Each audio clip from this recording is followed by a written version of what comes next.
What is it that prevents people from doing the things they already want to do in life?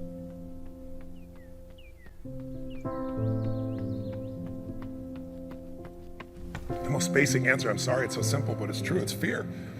People make it this complex process. This woman was telling me that I don't understand why they don't do this, why I feel this way. I said, it's called fear. Everybody's afraid we're not enough. Everybody's afraid we're not rich enough, smart enough, young enough, quick enough, fast enough. It's human nature.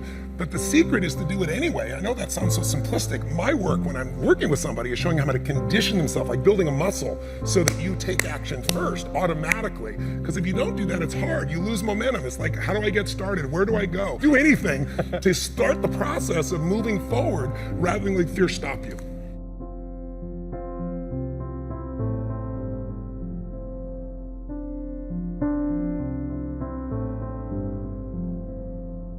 All of you have targets, things that you're after. If you're gonna get a new result, if you're gonna grow your business, if you're gonna be able to support your mom, if you're gonna get rid of the anxiety, if you're gonna be able to overachieve and not have all that fear inside of you, you obviously need to get a new result.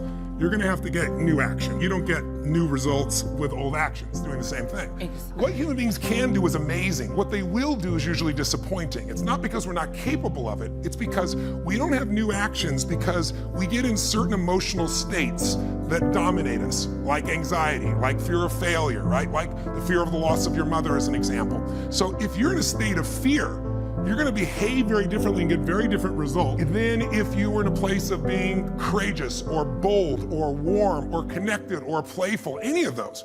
So the most important key to changing your life in any situation is to change results, you gotta change behavior, but to change behavior, you gotta change the emotional state you're in. How do you do that when you don't feel like it or it feels overwhelming? There are two ways, and I've done this with the greatest athletes in the world. I've done this with 4 different presidents of the United States. I've done it with billionaire clients. All you have to do to change your state is not try to think your way there, like I'm happy, I'm happy, I'm happy, and do a bunch of affirmations. Your brain's gonna go BS, you are not happy, right? What you need to do is make a radical change in the way you use what we call your physiology. It's a big word, it just means the way you use your physical body. I've taught this for 40 years, and about 3 years ago, Harvard finally did a study where they proved what I did worked, and they called it these power positions. And what they showed was if you stand, everyone can try this, stand up just for a moment if you want, everybody at home can try it as well. So do something really silly. Put both your hands on your hips like Wonder Woman or Superman or that stuff, right? If you stand like this and you breathe deep for just 2 minutes, what the science found was that you will absolutely increase your testosterone by 20%, man or woman. You'll drop your cortisol, which as you know is the stress hormone, by 22%, and you're 33% more likely to take action if you wouldn't have before because fear would have stopped you. Now, I don't have people just stand like this. I have people move, use their voice, make radical changes in their body. You'll feel it after 2 minutes. Or, somebody who's, puts their arms back like this and their feet up, that'll produce the same state. It produces more certainty in you, and that certainty gets you to take different actions. So if you are in a situation, you think of the worst scenario, your mom dying, no, my business goes under, I never achieve at the level I need to, all the things I have anxiety about, the minute you focus on them, you go into those states of fear, and then you behave fearful, and you get lousy results. And when you get lousy results, what does it do to your brain? You go, see, I told you I couldn't do this. It becomes this negative loop.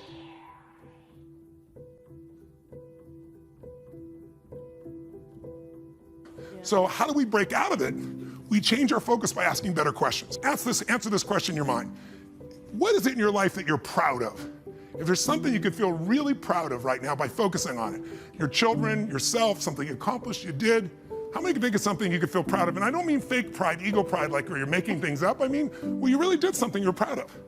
Good. Right now, close your eyes and focus on how it feels when you're really proud. Focus on that moment you're proud of. How do you breathe when you feel really proud? And if you're a little kid, what happens to your face when you're really proud? You don't hide it, right? There's that big smile on your face. Think of something that you could be really grateful for or excited, pick either one. Something you could be grateful for, a person, a moment, or something if you wanted to that you could be excited about. Let's use excited for a moment. How many can think of something in your life that if you focused on it, you could feel excited? All right, close your eyes. And just for a moment, all we're doing is changing your focus. Focus on what could excite you. Feel like it's really happening. Your mom's healing, you break through in the business, you're achieving the level you want. Anxiety is rid from my life. I'm on charge, I'm on top of it. How do you breathe when you feel really excited. Yeah. So if we change the state you're in, just by changing our focus or the way we use our bodies, it's got to be a radical change, right? Here's my question for all of you. If you focus on what you want, life has probabilities, there's no guarantees, but you increase them when you change your state. And that's really what this is all about. Learning to change your body and learning to change your focus.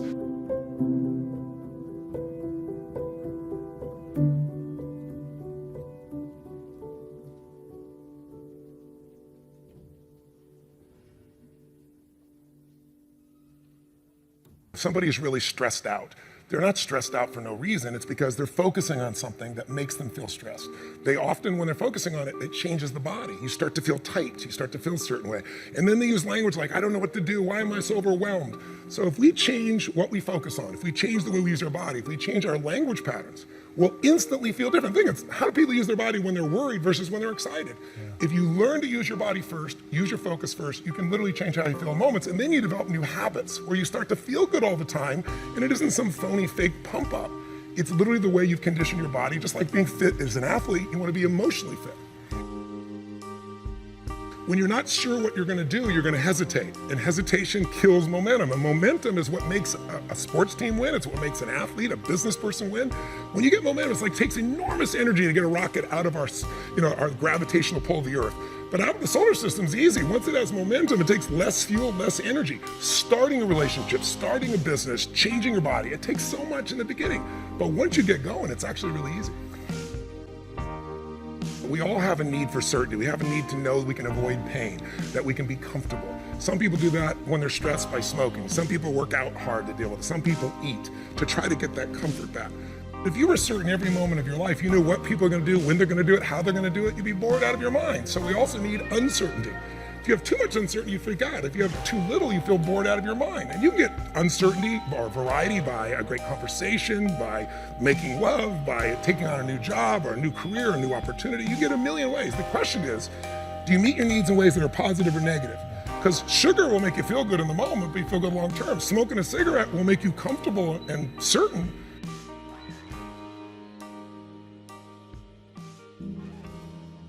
You see this in great actors or great entertainers. They'll come to me, and in the beginning, they work so hard to be significant, to be unique, to be special, to be important. What they really wanted was love.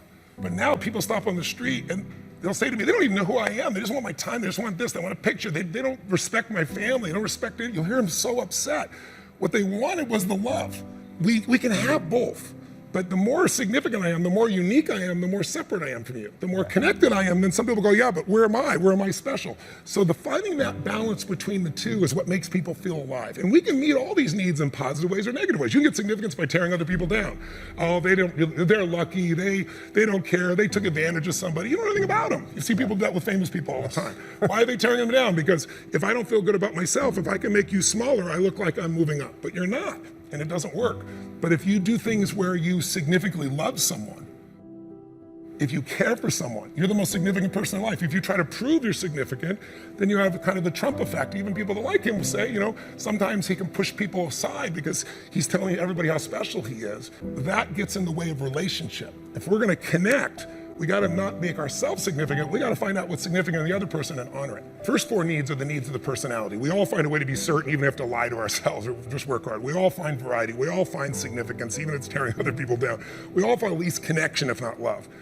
But the spiritual needs are to grow. When people say, what does it take to be happy? I say one word, progress. If you're not there yet, but you are starting to make some progress in your body, or progress on your relationship, or progress on your career, your finances, you're gonna feel good. And when you achieve it, how long do you feel good for? Not very long, because when you achieve it, you stop growing, you kind of celebrate, nothing wrong with that. But how long after you get that thing you wanted are you happy? A week, a month, a year? Almost never a year. It's a short time, and the reason is we're not supposed to just sit there at the table of success and celebrate for years. We need to grow to feel alive, and everything in the universe grows or it dies. But when we grow, we have something to give. And when we give, people often say human beings are selfish. I've been selfish, I'm sure you've been at times, but that's not my core and it's not anybody's, and I'll prove it to you. When you're having, all of you at home and all of you here, when you have something great in your life that happens, you learn something, you experience something beautiful, what's the first thing you want to do? Tell people. Share somebody you love. Why? Because when you share with it, it expands. See, pleasure is something coming in from the outside. Happiness is something inside you that you share. And happiness is what people really want. Pleasure, you can get pleasure from alcohol or anything, but some people, it's all about me. When you're taking what's inside yourself because you've grown and you're giving to someone you love, your children, a friend, a girlfriend, boyfriend, a coworker, anybody, there's an aliveness you can't feel by yourself. There's only so much pleasure you can feel. Happiness and joy comes when that expansion is shared.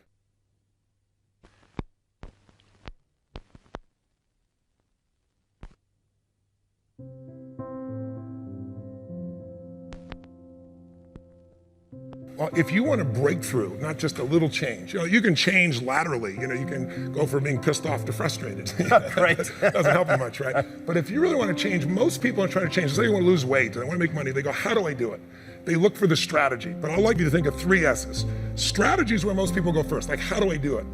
But how hard is it really truly to be fit and have energy? It's not that complex. It's not like reserved for the 1% or expensive to learn. You have to interrupt, you have to hide from the answers to those things. The real problem is the second S, story. They have a story that says it's a set of beliefs they tell themselves over and again. I've tried everything. Or if they're single, all the good ones are gone. Whatever the story is. And if you tell yourself a story over and over again, so we convince ourselves. You always come up with a lousy story when you're in a lousy state. And so the number one thing I show people to do is how to change their emotional state. When you're feeling tired or frustrated, when you learn how to change your body so that you really feel excited and isn't fake, when you learn how to change your biochemistry, which is what I teach people to do, when you're upset with someone, do you ever notice how you can now remember everything that they've ever done that ever upset you, right? Yes. But when you're in love, what's wrong with life? What's wrong with anything? When you're in love, we have no money. Who cares? We're in love, right? So your emotional state controls the story you have about your life, and then your story determines whether you find a strategy, or even if you know the strategy, whether you really do it or not. When people say I tried, what they're really telling me is I have a story that says I should try this, but it's really not going to work. So I give it a half-reared attempt and it didn't work, and now I can tell people I tried. What you really got to do is learn to change your emotion, your state, change your story, and then you can find the strategy, or you can make the strategy to work. I constantly believe you got to feed your mind and challenge your body, because the mind-body works together. What stops people, as we said, is fear. Well, fear is physical. You feel it in your throat, your gut. But if you do something really physically strong on a regular basis, you develop a new emotional habit. And that emotional habit will get you to follow through and do things differently that people won't do. It's really not that complex.